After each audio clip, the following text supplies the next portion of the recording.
No início da seca, começam as chamadas queimas prescritas em unidades de conservação em todo o país. A estratégia faz parte de uma nova abordagem adotada pelos órgãos ambientais para manejar as áreas de vegetação natural que ficam muito secas durante a estiagem. Quem explica é a professora de Ecologia Isabel Schmidt, da Universidade de Brasília. Para impedir que a gente tenha áreas muito grandes, com muito vegetação muito seca. E aí você tem uma propensão de ter um incêndio muito grande. O manejo integrado do fogo recorta essa paisagem, criando mosaicos de áreas que já foram queimadas mais recentemente, então não vai ter tanto combustível. Se o incêndio vier, ele vai morrer de fome, porque não vai ter combustível seco para alimentar esse incêndio. No ano passado, o Brasil registrou aumento de quase 80% nas áreas queimadas. A Amazônia concentrou 50% dos focos, seguido do Cerrado, 32%, Pantanal, 10% e Mata Atlântica, 8%. Segundo Isabel Schmidt, o aumento das áreas queimadas está relacionado às mudanças climáticas. O clima está mudando. Para o centro do Brasil, a gente vai ter secas mais prolongadas. Eventualmente, a gente vai ter temperaturas mais elevadas e isso aumenta o nosso período em que a gente tem maior chance de incêndios. Então, em relação ao fogo, a gente já tem no Cerrado um atraso do início das chuvas.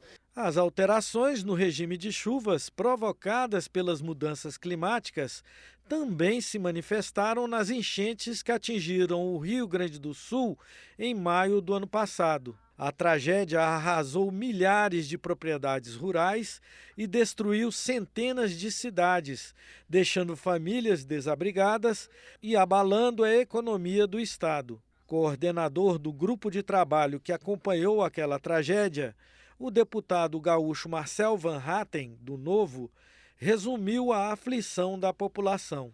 Mas eu não consigo imaginar precisando tanto quanto hoje precisa uma família que não tem sua casa. Uma família que não tem nada mais que estava dentro da sua casa. Uma família que, aliás, não apenas não tem mais a sua casa e não tem mais nada que está dentro da sua casa, mas também não consegue ter mais sequer dignidade, porque não tem onde ir trabalhar. A empresa onde trabalhava está debaixo d'água. As famílias que estão em abrigos, buscando o mínimo de dignidade com voluntários que lá estão, dando tudo do seu coração para auxiliar. Para a deputada gaúcha Maria do Rosário, do PT, as enchentes e as secas no Rio Grande do Sul mostraram que as cidades precisam se adaptar às mudanças climáticas. O Rio Grande do Sul viveu no ano passado uma situação dramática com as enchentes. Lutamos e estamos nos recuperando com apoio federal, com a força de trabalho do povo gaúcho. Mas nesse momento nós já começamos a viver a estiagem. O calor, senhor presidente, no Rio Grande do Sul, Porto Alegre, hoje, por exemplo, ultrapassou seguramente 45 graus em algumas regiões da cidade. E é preciso, senhor presidente, que o planejamento urbano, na esfera federal, dos estados e dos municípios, carregue, neste momento de mudança climática, uma nova atenção. As medidas adotadas ano passado para o enfrentamento das enchentes e incêndios florestais foram consolidadas num projeto de lei que prevê fontes de financiamento para a reconstrução de infraestruturas destruídas por catástrofes climáticas e também regras que flexibilizam as contratações emergenciais. O projeto aprovado pela Câmara cria regras que facilitam a atuação do poder público quando precisa enfrentar calamidades públicas provocadas por catástrofes climáticas.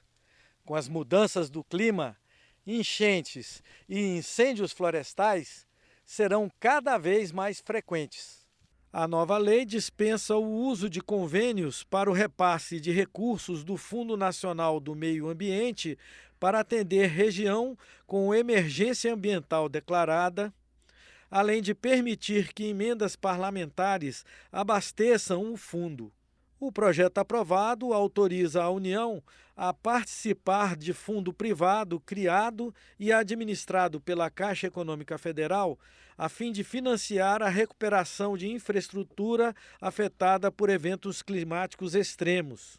O texto também permite ao governo contratar operadores de aviões de outros países sem prévio acordo internacional para combater incêndios.